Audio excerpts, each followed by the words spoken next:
There are 6 main causes of the Second Red Scare. The first is the first Red Scare. There was already a deep-seated fear of communism. Secondly, the media. There was no diversity. Today you can go to a variety of news sources. You've got newspapers, online articles. You've got on television. And in each of those sources, you have a variety of different stations. Back then, you only had a few, and each of them was saying the same thing. Communism is bad and it's spreading. Because of the limited mass media and this one perspective, everyone thought that communism was the root of all evil, and that it was coming to take over the world. The third cause of the Second Red Scare was organized religion. Communism leaves no room for religion, so organized religion is opposed to it. For instance, Cardinal Spellman supported McCarthy, and he helped the FBI find communists.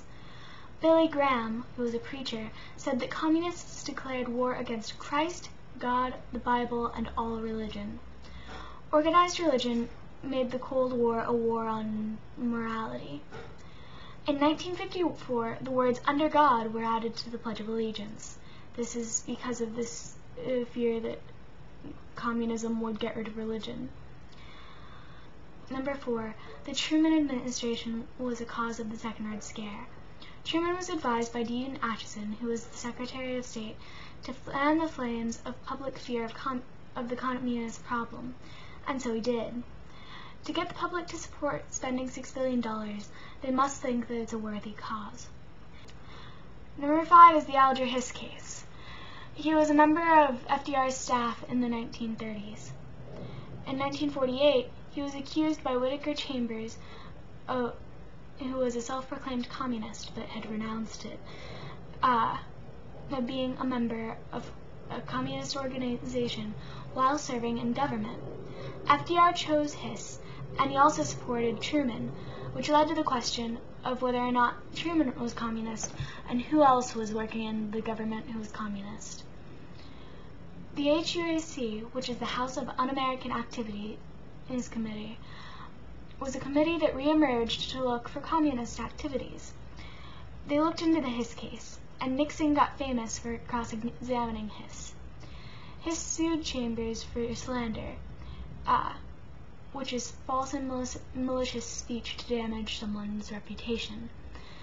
Chambers took members of HUAC to his farm in Maryland, and he led them to a hollowed-out pumpkin filled with microfilm, and that became known as the Pumpkin Papers.